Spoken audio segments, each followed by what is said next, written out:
So hello guys, hope आप सभी बढ़िया होंगे। अभी आप लोगों का जो Indian institute of mass communication है, आईएमसी है, ठीक है, उसके सारे कैंपस का हॉस्टल का जो है सर्कुलर आ चुका है कि हॉस्टल फॉर्म आपको भरने हैं। जैसा कि मैंने आपको पहले ही बताया था कि 20 के बाद आप लोगों के फॉर्म आ जाएंगे और आज 20 तारीख है, तो फॉर्म आपके आ गए हैं। तो जो भी कंफर्मेशन लिस्ट है वो रीजनल कैंपस में पहुंच जाएगी। किस कैंपस में कितने बच्चों का अलॉटमेंट हुआ है, कितने बच्चों ने फाइनल फीस सबमिट की है, उसकी डेट 21 है जिनका स्पॉट राउंड में एडमिशन हुआ था। अब मुद्दे पे आते हैं, बाकी चीज़ें हम लोग बाद में कवर कर लेंगे। यहाँ पर इसमें एक लिस्ट भी दी गई है गूगल फॉर्म में। इस लिस्ट को मैं आपको फॉरवर्ड कर दूंगा, कमेंट में भी पिन कर दूंगा। जिन बच्चों ने अभी नहीं भरा है, जो भी बाकी कुछ अदर अदर प्लेटफॉर्म पे जुड़े हुए हैं बच्चे, एसली आईएमसी वगैरह पे, तो वहाँ से उनको मिल जाता है। इसमें क्या दिया गया है कि एप्लीकेंट्स को हॉस्टल फैकल्टी के लिए मेरिट बेसिस पे होगा।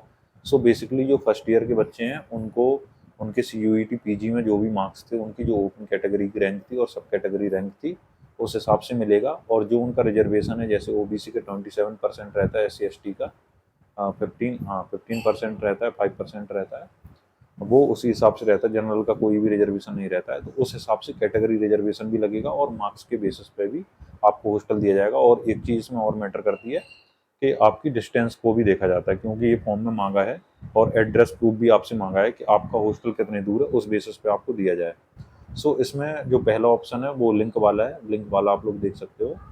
इसके बाद जो तीसरा ऑप्शन है कि मतलब कोई भी अगर एप्लीकेशन आपने नहीं भरा है तो फिर आपको बाद में हॉस्टल मिलने का कोई भी गारंटी नहीं है, एंटरटेन नहीं किया जाएगा। इसके बाद न्यू दिल्ली कैंपस के जो हॉस्टल हैं उसमें फैसिलिटी आउट स्टेट, हाँ, इसमें ये है कि न्यू दिल्ली के जो बच्चे हैं अगर दिल्ली में ही रहते हैं तो उनको दिल्ली में नहीं मिलेगा, दिल्ली कैंपस में, वो बाहर के बच्चों के लिए ही है, ठीक है।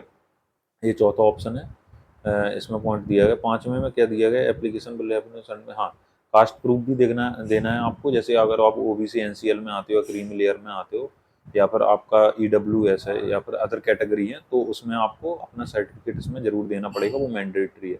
इसके बाद CUET रैंक वगैरह लोगों को अपलोड करनी पड़ेगी। अगर आपका इसमें जो है क्या बोलते हैं, हाँ, अगर आपका इसमें पहले ईयर में आपने अगर एडमिशन आप ले रहे हो तो वो सारी चीज़ें इसमें आपको करनी पड़ेंगी। इसके अलावा ये है कि लास्ट डेट इसकी सबमिशन की है, ABS में लिखी हुई है 26 जुलाई, ठीक है, 26 जुलाई है। तो आपको समझ लो आप 28 या 30 तक आप लोगों को पता चल जाएगा कि आपका हुआ है कि नहीं हुआ है। वैसे ही लास्ट ईयर भी ये आ गया था, 25-26 को ये आ गया था फॉर्म, ठीक है। लेकिन जो हॉस्टल की जो लिस्ट थी वो प्रॉपर उन्होंने उसी दिन भेजी थी जिस दिन बच्चों का अलॉटमेंट होना था, वहाँ पर रजिस्ट्रेशन होना था कैंपस में। तो ये उन्होंने उसी दिन दी थी। तो ये भी आपको ध्यान रखने की ज़रूरत है थोड़ी सी, कि उसी टाइम पे हम लोगों को इसको जो है करना है, मिल पाएगा। मतलब आपको any request for extension of date, हाँ, डेट की एक्सटेंशन की नहीं की जाएगी। तो ये मोटी मोटी चीज़ें हैं जो मैंने आपको बता दी हैं। बाकी फॉर्म वगैरह खोल के दिखाने की ऐसी कोई ज़रूरत नहीं है। जो सेकंड ईयर के बच्चे हैं उनको क्या करना है, उनको फर्स्ट सेमेस्टर और सेकंड सेमेस्टर की जो मार्कशीट है उनके मार्क्स ऐड करके जितना परसेंटेज बन रहा है वो उनको वहाँ पर फिल करना है, ठीक है। तो ऐसी ऐसी चीज़ें हैं इसमें।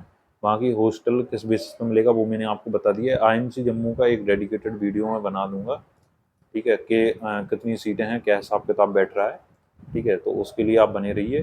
बाकी बाद में बात करते हैं। Take care, bye bye.